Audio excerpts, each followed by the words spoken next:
आज तक ने अयोध्या विवाद को लेकर एक भड़काऊ ट्वीट किया था, जिसके बाद आज तक पर एफआईआर दर्ज करा दिया गया है। आदाब, मैं हूं अंजना और आप देख रहे हैं मिल्लत टाइम्स।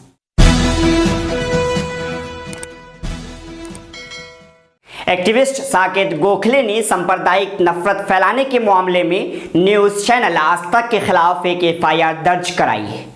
इसके साथ ही उन्होंने अथॉरिटी के दिशा निर्देशों के उल्लंघन को लेकर आज तक के खिलाफ NBSA से भी शिकायत की है।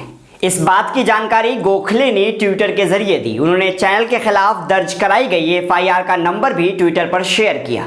बता दें कि 2 दिन पहले ही आज तक ने अयोध्या मामले को लेकर एक बेहद ही भड़काऊ ट्वीट किया था। चैनल के इस ट्वीट में पोस्ट किए गए ग्राफिक्स में लिखा था, जन्मभूमि हमारी, राम हमारे, मस्जिद वाले कहां से पधारे, जिसको लेकर चैनल की काफ़ी आलोचना हुई थी। उस वक्त एक्टिविस्ट गोखले ने आज तक को 24 घंटे के भीतर ट्वीट को डिलीट कर माफ़ी मांगने की चेतावनी तक दी थी। उन्होंने कहा था कि अगर आज तक 24 घंटे के अंदर ट्वीट को डिलीट कर माफ़ी मांग ले, वरना उसे कानूनी परिणाम भुगतना पड़ेगा। लेकिन चैनल ने गोखले की चेतावनी के बावजूद ट्वीट को डिलीट नहीं किया, जिसके बाद उन्होंने आज तक के खिलाफ एफआईआर दर्ज करा दी।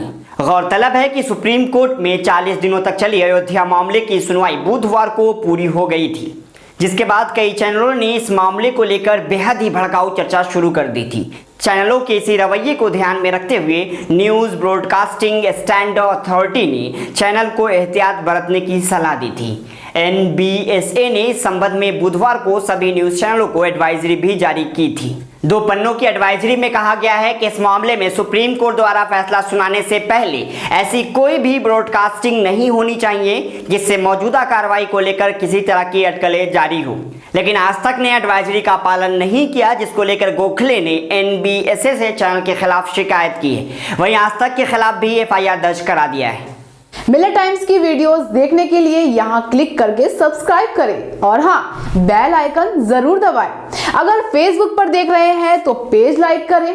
ताज़ा तरीन खबरों और मज़ामीन के लिए विजिट करें हमारी वेबसाइट www.millettimes.com। हमारी ये वेबसाइट उर्दू, हिंदी, इंग्लिश तीनों लैंग्वेज में मौजूद है।